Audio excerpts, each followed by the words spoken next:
ബൈബിളിൽ വിവാഹത്തെ സംബന്ധിച്ച് എന്താണ് പറഞ്ഞിരിക്കുന്നത് എന്നുള്ളത് നമുക്കിന്ന് പരിശോധിക്കാം. ക്രിസ്ത്യാനികളായ ഭാര്യാഭർത്താക്കന്മാർ പലവിധത്തിലും അന്യോന്യം ഭിന്ന സ്വഭാവികളായിരിക്കെ തന്നെ പരിപൂർണ ഐക്യത്തോടെ ഒത്തിണങ്ങി ഒന്നായി തീർന്നിരിക്കുന്നത് കാണുന്നത് പോലെ അത്ര മനോഹരമായ മറ്റൊരനുഭവം സ്വർഗത്തിൽ നാം എത്തുന്ന കാലം വരെയും കാണുവാൻ സാധിക്കുമോ എന്ന് ഞാൻ സംശയിക്കുന്നു. വിഭിന്നതകളുടെ മധ്യത്തിലുള്ള അത്ഭുതകരമായ ഒരു ഏകത്വമാണ് ദമ്പതിമാരുടെ വിവാഹ ജീവിതത്തിലൂടെ ദൈവം വെളിപ്പെടുത്തുന്നത്. എന്താണ് ഈ ഏകത്വത്തിൻ്റെ രഹസ്യം? മുകളിൽ വിവരിച്ചതിന് വിപരീതമായി അന്യോന്യം മനസ്സിലാക്കാത്തവരും വിവാഹം കഴിഞ്ഞ് വർഷങ്ങൾക്ക് ശേഷവും ഐക്യബന്ധത്തിലെത്തിയിട്ടില്ലാത്തവരുമായി ആയിരക്കണക്കിന് ഭാര്യാഭർത്താക്കന്മാരെയും നമുക്ക് കാണുവാൻ കഴിയും. ഇവരിൽ പലരും അവസരം ലഭിച്ചാൽ അവിവാഹിത ജീവിതത്തിലേക്ക് മടങ്ങിപ്പോകാൻ ആഗ്രഹിക്കുന്നവരുമാണ്. മനുഷ്യൻ്റെ സന്തുഷ്ടിക്കായി ദൈവം നിയമിച്ചിട്ടുള്ള വിവാഹം ഇവർക്കൊരു യാതനയായി, മരുഭൂമിയിലെ നരകമായി തന്നെ തീർന്നിരിക്കുന്നു. ഭാര്യയും ഭർത്താവും ഒരേ മേൽക്കൂരയ്ക്ക് കീഴിൽ ജീവിക്കുന്നു. പക്ഷേ അവരെ തമ്മിൽ ഇണക്കി ചേർക്കുന്ന ഒരു ഘടകവും ഇല്ലാതെ ഒറ്റതിരിഞ്ഞ വ്യക്തികളായി ഏകാന്തതയിൽ അവർ കഴിഞ്ഞുകൂടുന്നു. തങ്ങളുടെ കുട്ടികളെ മാത്രം കരുതി അഥവാ തങ്ങളുടെ വിവാഹബന്ധത്തിൻ്റെ തകർച്ച കണ്ട് സമൂഹം തങ്ങളെ പരിഹസിക്കുമല്ലോ എന്ന് മാത്രം കരുതി അവർ ഒരുമിച്ച് ജീവിക്കുന്നു. അവരുടെ ജീവിതം പൊള്ളയായ ഒരു കപട നാടകമായി മാറിയിരിക്കുന്നു. എങ്കിലും ഇവരിൽ മിക്ക ദമ്പതികളും പുറം കാഴ്ചയിലുള്ള ഐക്യത്തോടും സ്നേഹത്തോടും കൂടെ വിവാഹ ജീവിതം ആരംഭിച്ചവരാണ്. എവിടെയാണ് അവർ പരാജിതരായത്? വിവാഹ ജീവിതത്തെപ്പറ്റി ദൈവവചനം പഠിപ്പിക്കുന്ന കാര്യങ്ങളനുസരിച്ചാൽ ഒരുവൻ്റെ ദാമ്പത്യ ജീവിതത്തിൽ സമൂലമായ മാറ്റം സംഭവിക്കും. അനുസരിക്കുന്നവരിൽ മഹാവിജയവും അനുസരിക്കാത്തവരിൽ വമ്പിച്ച അസന്തുഷ്ടിയുമാണ് ഉണ്ടാകുന്നത്. ദൈവം വിവാഹത്തെ വീക്ഷിക്കുന്നത് പോലെ അതിനെ വീക്ഷിക്കുവാൻ ഒരുവൻ്റെ മനസ്സ് നവീകരിക്കപ്പെടുന്നതുവരെ ഒരു ക്രിസ്ത്യാനി ഒരിക്കലും തൻ്റെ വിവാഹ പങ്കാളിയെപ്പറ്റി ചിന്തിക്കുവാൻ പോലും തുനിയരുത്. വിവാഹമെന്ന വ്യവസ്ഥയെ രൂപപ്പെടുത്തിയതിൽ ദൈവത്തിൻ്റെ പ്ലാനും ഉദ്ദേശവും എന്തായിരുന്നു? ആദ്യ വിവാഹത്തെക്കുറിച്ച് ഉള്ള ബൈബിളിലെ വിവരണത്തിലേക്ക് തിരിഞ്ഞ് നമുക്കത് പരിശോധിക്കാം. ആദിയിൽ മനുഷ്യചരിത്രത്തിലെ ആദിമ വിവാഹത്തെപ്പറ്റിയുള്ളൊരു വിവരണം ഉൽപ്പത്തി 2:18 മുതൽ 25 വരെയുള്ള വാക്യങ്ങളിൽ നാം കാണുന്നു. ആ വിവാഹം നടത്തിയത് ദൈവം തന്നെയാണ്. ഉൽപ്പത്തി 1:27 സംക്ഷിപ്തമായി സൂചിപ്പിച്ചിട്ടുള്ളതിൻ്റെ വിപുല രൂപത്തിലുള്ള ഒരു വിശദീകരണമാണ് ഈ ഭാഗം. ദൈവം ആദ്യം മനുഷ്യനെ ഏകനായി സൃഷ്ടിച്ചു. 6-ാം ദിവസം വരെ താൻ സൃഷ്ടിച്ച എല്ലാറ്റിനെയും നല്ലതെന്ന് ദൈവം കണ്ടു എന്ന പ്രസ്താവന ഉൽപ്പത്തി 1-ാം അധ്യായത്തിൽ 5 പ്രാവശ്യം ആവർത്തിച്ചിരിക്കുന്നത് നോക്കുക.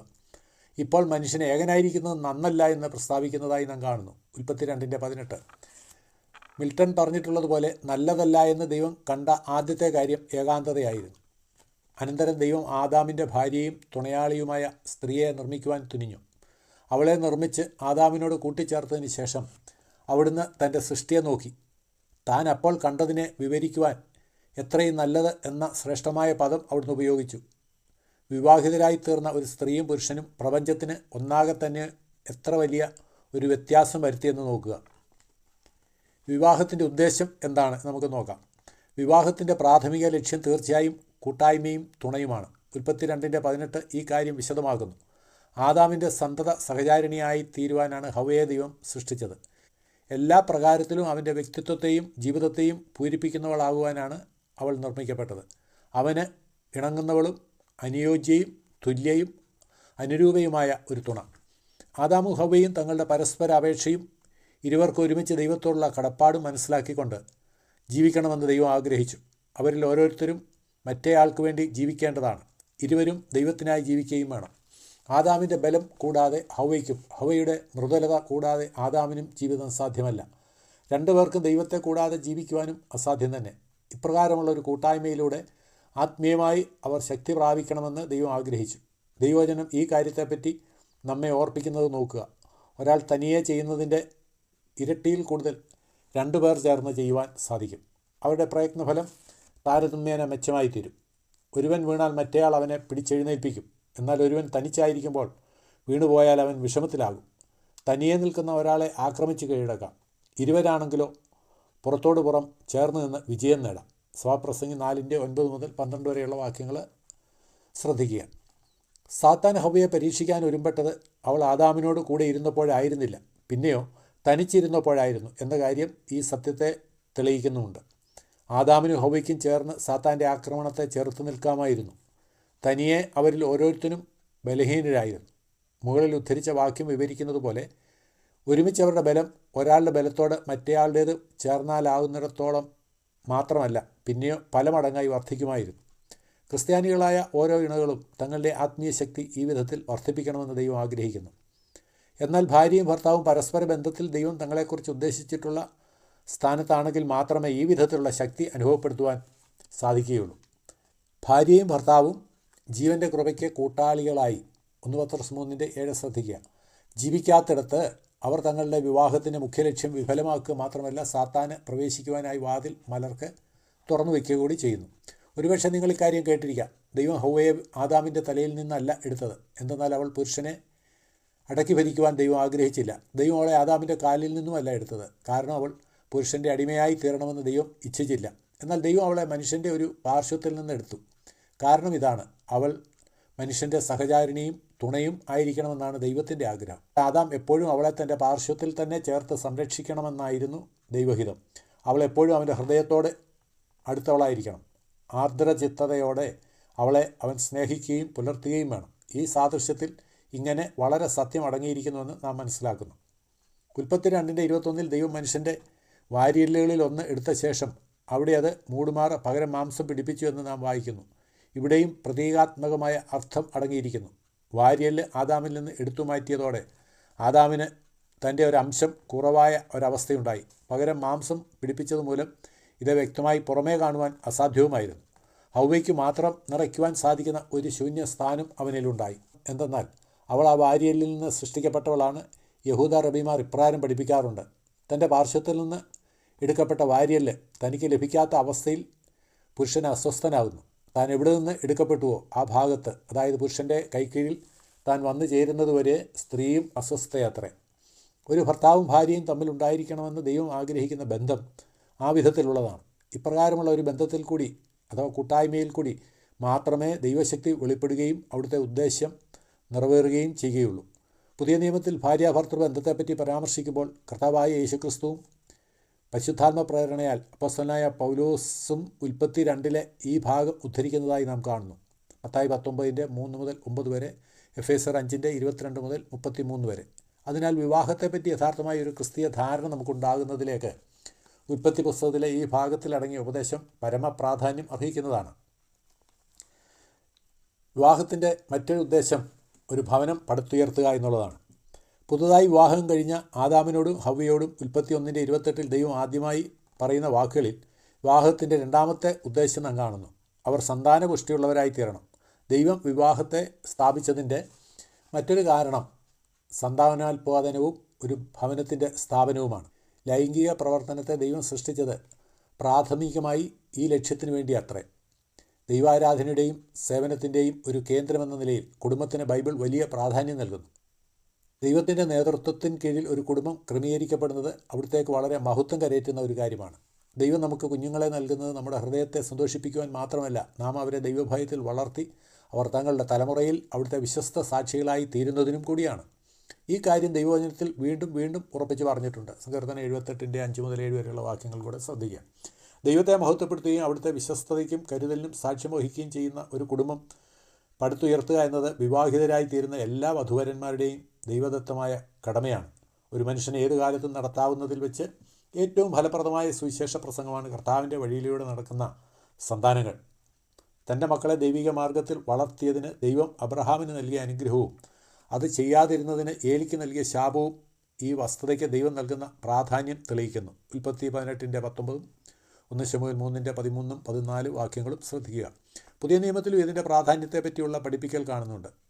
എഫേസ്യ ലേഖനത്തിൽ സഭ ക്രിസ്തുവിൻ്റെ ശരീരമെന്ന മർമ്മം വിശദീകരിച്ചതിന് ശേഷം അധ്യായം 1-3 വരെ പൗലോസ് തുടർന്ന് ഈ സത്യത്തെ പ്രയോഗത്തിൽ വരുത്തേണ്ടത് ക്രിസ്തീയ ഭവനങ്ങളിൽ ഭാര്യാഭർത്താക്കന്മാർ തമ്മിലും മക്കളും മാതാപിതാക്കന്മാരും തമ്മിലും യജമാനന്മാരും ഭൃത്യന്മാരും തമ്മിലും ഉള്ള ബന്ധത്തിലൂടെയാണെന്ന് പ്രസ്താവിക്കുന്നു.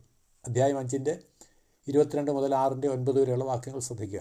പൗലോസ് ഇവിടെ സംസാരിക്കുന്നത് പ്രാഥമികമായി പ്രാദേശിക സഭയെപ്പറ്റിയല്ല, പ്രസ്തുത കുടുംബത്തെ പറ്റിയാണ് എന്ന കാര്യം വിശിഷ്യ ശ്രദ്ധേയമായിരിക്കുന്നു.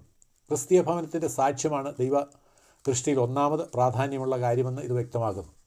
ഒരു പ്രാദേശിക സഭ സുശക്തമായിരിക്കണമെങ്കിൽ അതിൻ്റെ ഘടകങ്ങളായ കുടുംബങ്ങൾ സുശക്തങ്ങളായേ തീരും. കുടുംബങ്ങളിൽ ആത്മീയ അന്തരീക്ഷമില്ലാതിരുന്നാൽ അത് പ്രാദേശിക സഭയുടെ വിനാശത്തിന് വഴിതെളിക്കുന്നു.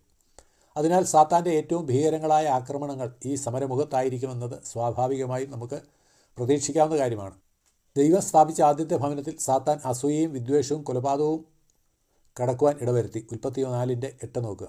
അതിനുശേഷം ഇന്നുവരെ ഒരൊറ്റ ഭവനത്തെ പോലും സാത്താൻ ആക്രമിക്കാതിരുന്നിട്ടില്ല. അതിനാൽ എഫേസ്യ ലേഖനത്തിൽ ആത്മീയമായ പോരാട്ടത്തെക്കുറിച്ച് പഠിപ്പിക്കുന്ന ഭാഗം ക്രിസ്തീയ ഭവനത്തെപ്പറ്റി പഠിപ്പിക്കുന്ന ഭാഗത്തിന് തൊട്ടടുത്തായി കാണപ്പെടുന്നു. അധ്യായം 6:10-18 വരെ. ദൈവഭക്തിയുള്ള ഒരു കുടുംബം പടുത്തുയർത്തുവാനുള്ള എല്ലാ പരിശ്രമത്തെയും സാത്താൻ എതിർക്കുമെന്നുള്ളതിന് ഇത് നമുക്കൊരു മുന്നറിയിപ്പാണ്. എങ്കിലും ശത്രുവിൻ്റെ എല്ലാ ആക്രമണങ്ങളെയും ചേർത്ത് നിന്ന് വിജയം നേടുവാനുള്ള ആയുധവർഗം ദൈവം നമുക്ക് നൽകിയിരിക്കുന്നു എന്നുള്ള കാര്യം ഈ ഭാഗത്ത് തന്നെ പ്രസ്താവിച്ചിട്ടുണ്ട്. ദൈവത്തെ മഹത്വപ്പെടുത്തുന്ന ഒരു ഭവനത്തിൻ്റെ സ്ഥാപനം വിവാഹത്തെ സംബന്ധിച്ച് ദൈവത്തിനുള്ള മുഖ്യ ലക്ഷ്യങ്ങളിൽ ഒന്നാണെന്ന് നിസ്തർക്കം പറയാം. വിവാഹത്തിൻ്റെ മറ്റൊരു ഉദ്ദേശമാണ് ലൈംഗിക സംതൃപ്തി. ആദാമിനോടും ഹവ്വയോടും നിങ്ങൾ സന്താനപുഷ്ടിയുള്ളവരായി തീരുക എന്ന് ദൈവം കൽപ്പിച്ചതിൽ നിന്ന് അവർ ലൈംഗിക വീഴ്ചയിൽ ഏർപ്പെടണമെന്ന് ദൈവം ഉദ്ദേശിച്ചിരുന്നു എന്ന കാര്യം വ്യക്തമാകുന്നുണ്ട്. പുരുഷനും സ്ത്രീക്കും തങ്ങളുടെ ലൈംഗിക അഭിലാഷത്തിന് സമ്പൂർണ്ണമായ പൂർത്തി ലഭിക്കുവാൻ ദൈവം ഉദ്ദേശിച്ചിട്ടുള്ള മാർഗമാണ് വിവാഹം. ഇത് വിവാഹത്തിൻ്റെ മൂന്നാമത്തെ ഉദ്ദേശ്യമാണ്. കേവലം ശാരീരികമായ സംതൃപ്തി, സന്തുഷ്ടി എന്നിവയെക്കാളൊക്കെ വളരെ കവിഞ്ഞ ഒരു കാര്യമാണ് വിവാഹത്തിലൂടെയുള്ള ലൈംഗികമായ അഭിലാഷപൂരണം. ശാരീരിക സംതൃപ്തി മാത്രമേ അതുകൊണ്ട് ഉദ്ദേശിച്ചിരുന്നുള്ളൂവെങ്കിൽ മനുഷ്യന് മൃഗത്തേക്കാൾ മെച്ചമൊന്നും ഇല്ലെന്ന് വരുമായിരുന്നു. സ്ത്രീ പുരുഷ ബന്ധത്തിൻ്റെ ശാരീരിക വശത്തെ ബൈബിൾ നിന്ദിക്കുന്നില്ല. ലൈംഗിക ബന്ധം ദൈവസൃഷ്ടമായ ഒന്നെന്ന നിലയിൽ പവിത്രവും വിശുദ്ധവുമാണെന്ന് 1-ാം അധ്യായത്തിൽ നാം കണ്ടു കഴിഞ്ഞു. എന്നാൽ ഭാര്യയും ഭർത്താവും തമ്മിലുള്ള ലൈംഗിക വീഴ്ച എല്ലാ സമയത്തും അതിനേക്കാൾ കൂടുതൽ ആഴമായ നിലയിൽ അവരുടെ ആന്തരിക വ്യക്തിത്വത്തിൽ അവർ നേരത്തെ തന്നെ പ്രാപിച്ചിട്ടുള്ള ഏകീഭാവത്തിൻ്റെ പ്രതീകാത്മകമായ പരമകാഷ്ഠയും ബാഹ്യ പ്രകടനവും ആയിരിക്കണം. അത് അവർക്ക് അന്യോന്യമുള്ള അഗപ്പേ സ്നേഹത്തിൻ്റെ ബാഹ്യ പ്രകാശനമായിരിക്കണം. വിവാഹശയ്യ ഒരു പരിശുദ്ധമായ യാഗപീഠമായി തീരണം. അതിന്മേൽ ഭാര്യ ഭർത്താക്കന്മാർ ജീവിതത്തിൻ്റെ എല്ലാ മണ്ഡലങ്ങളിലും ത്യാഗമയമായ സേവനത്തിലൂടെ അന്യോന്യം ആത്മസമർപ്പണം ചെയ്യുവാനുള്ള തങ്ങളുടെ ആഗ്രഹത്തെ ലൈംഗിക വീഴ്ചയിൽ കൂടി പ്രകാശിപ്പിക്കണം. വിവാഹത്തിലുള്ള ലൈംഗിക സ്നേഹത്തെ മഹത്വമുള്ള ഒന്നായി ബൈബിൾ നമുക്ക് കാണിച്ചു തരുന്നു. ബൈബിളിൽ ഒരു പുസ്തകം ഒന്നാകെ തന്നെ സ്നേഹബദ്ധരായ 2 ആളുകളുടെ വൃത്താന്തം വർണ്ണിക്കുന്നതിനായി വിനിയോഗിച്ചിട്ടുണ്ട്. അത് ഉത്തമഗീതം. മണവാളൻ മണവാട്ടിയിൽ സന്തോഷിക്കുന്നതിനെപ്പറ്റി ബൈബിൾ സ്ഥാപിക്കുന്നു. യെശയ്യാവ് 62:5. അത് ഭർത്താക്കന്മാരെ തങ്ങളുടെ ഭാര്യമാരുമൊത്ത് ലൈംഗിക സംതൃപ്തി പ്രാപിക്കുവാനും അവരുടെ സ്നേഹത്തിൽ രമിച്ച് ആനന്ദിക്കുവാനും പ്രോത്സാഹിപ്പിക്കുന്നുണ്ട്. സദൃശ്യവാക്യം 5:18-19 വാക്യങ്ങളും 1 കൊരിന്ത്യർ 7:5 നോക്കുക. അതിൽ പാപകരമായി ഒന്നുമില്ല. അത് നിയമാനുസൃതമാണ്. ശരിയാണ്. അനേകം ആളുകളും ലൈംഗിക ബന്ധത്തെ ഒരു അശുദ്ധകാര്യമായി സങ്കല്പിക്കുന്നത് മൂലമാണ് ഈ കാര്യങ്ങളൊക്കെ ദൈവവചനത്തിൽ ഉൾപ്പെടുത്തിയതെങ്ങനെയെന്ന് ഗ്രഹിക്കുവാൻ അവർക്ക് സാധിക്കാതിരിക്കുന്നത്. ഹൃദയത്തിലും മനസാക്ഷിയിലും ശുദ്ധിയുള്ളവർക്കെല്ലാം ശുദ്ധം തന്നെ. എന്നാൽ മലിനന്മാർക്കും അവിശ്വാസികൾക്കും ഒന്നും ശുദ്ധമല്ല. അവിടെ ചിത്തവും മനസാക്ഷിയും മലിനമായി തീർന്നിരിക്കുന്നു. തീത്തോസ് 1:15. നമ്മുടെ മനസ്സ് ഇപ്പോഴും ജഡികമെങ്കിൽ അശുദ്ധിയൊന്നുമില്ലാത്തിടത്ത് നാം അശുദ്ധി ദർശിക്കും. അപ്പോൾ ദൈവം തൻ്റെ വചനത്തിൽ എഴുതിയിട്ടുള്ള കാര്യങ്ങളെ കൂടി അശുദ്ധമായി നാം കരുതും. എന്നാൽ പരിശുദ്ധാത്മാവിനാൽ നമ്മുടെ മനസ്സുകൾ പുതുക്കം പ്രാപിക്കുമ്പോൾ ദൈവം ലൈംഗിക ബന്ധത്തെ വീക്ഷിക്കുന്നത് പോലെ അതിനെ നാമും വീക്ഷിക്കുവാൻ തുടങ്ങും. അപ്പോൾ വിവാഹത്തിലൂടെയുള്ള ലൈംഗിക സംതൃപ്തി യഥാർത്ഥത്തിൽ വിശുദ്ധവും ഉചിതവുമാണെന്ന് നമുക്ക് ഗ്രഹിപ്പാൻ കഴിയും. പാപം ലോകത്തിൽ കടക്കുന്നതിന് മുമ്പ് ഏദൻ തോട്ടത്തിൽ വെച്ച് ആദാമും ഹവ്വയും അന്യോന്യം ലൈംഗിക സംതൃപ്തി പ്രാപിക്കണമെന്ന് ദൈവം ഉദ്ദേശിച്ചിരുന്നു.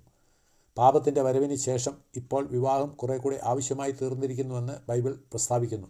ഒരുപക്ഷെ ഇത് പുരുഷന്മാരെ സംബന്ധിച്ച് കൂടുതൽ ശരിയായിരിക്കണം. എന്തെന്നാൽ അവിവാഹിതനായ പുരുഷന് ലൈംഗിക പാപത്തിൽ വീഴുവാൻ അധികം സാധ്യതയുണ്ട്. 1 കൊരിന്ത്യർ 7:2. അസംതൃപ്തമായ അഭിലാഷത്താൽ നിരന്തരം യാതന അനുഭവിക്കുവാൻ ഇടയാകാതെ വിവാഹം ചെയ്യുവാൻ ബൈബിൾ പുരുഷനെ ഉപദേശിക്കുന്നു. സ്ത്രീ പുരുഷന്മാർക്ക് ലൈംഗിക അഭിലാഷത്തെ തൃപ്തിപ്പെടുത്തുവാൻ ദൈവം സ്ഥാപിച്ചിട്ടുള്ള ഏക മാർഗം വിവാഹമാണ്. 1 കൊരിന്ത്യർ 7:9 നോക്കുക.